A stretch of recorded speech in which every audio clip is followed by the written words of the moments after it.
Qan azlığı, anemiya, hüceyrələrə oksigen daşıyan sağlam qırmızı qan hüceyrələrinin olmadığı bir vəziyyətə deyilir. Qan azlığı xəstəliyi zamanı dəri və selikli qişaların solğunlaşması, baş gicəllənməsi, baş ağrıları, halsızlıq, təng nəfəslik, tez-tez tərləmə, saç və dırnaqların tökülməsi kimi müxtəlif simptomlarla müşayiət olunur. Qan azlığının aradan qaldırılması həkim mütəxəssislər tərəfindən qan azlığı dərmanı terapiyası ilə tez bir zamanda mümkündür.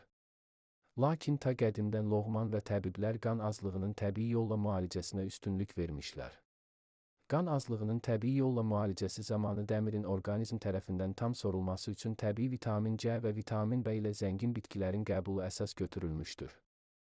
Qan azlığının təbii yolla müalicəsi zamanı isə təbii vitamin C orqanizm tərəfindən tam mənimsənildiyi üçün dəmirin də mədə və bağırsaqlar tərəfindən rahat və tam həzm olunmasına şərait yaradır. Qan azlığının təbii müalicəsi zamanı qida rasionunda itburnu, böyürtkən, qara qarağat, çuğundur, sütülqoz, qara gavalı, qara kişmiş, qarabaşaq kimi təbii vitamin və dəmir deposu hesab edilən bitkilərin qəbuluna üstünlük verilməlidir.